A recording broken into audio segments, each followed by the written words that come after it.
আসসালামু আলাইকুম, আমি Javed Rahman Emon, Konakdia Sir Suleman School and কলেজের শিক্ষার্থী।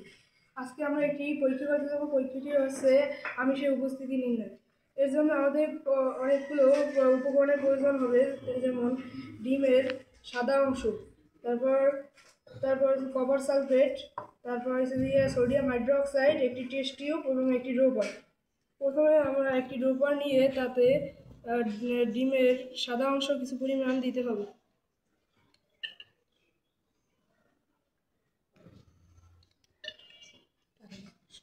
তারপর আমরা একটু পরিমাণ সোডিয়াম সোডিয়াম হাইড্রোক্সাইড দেব।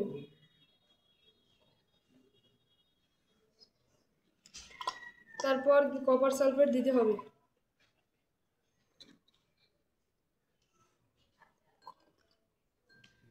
এবার ভালোভাবে নাড়তে হবে। দেখা যাচ্ছে যে এর রং পরিবর্তন হয়ে বেগুনি রঙের আকার ধারণ করেছে। এভাবে বোঝা যায় যে এখানে আমিষের উপস্থিতি রয়েছে, কারণ এখানে বেগুনি রঙের রং ধারণ করেছে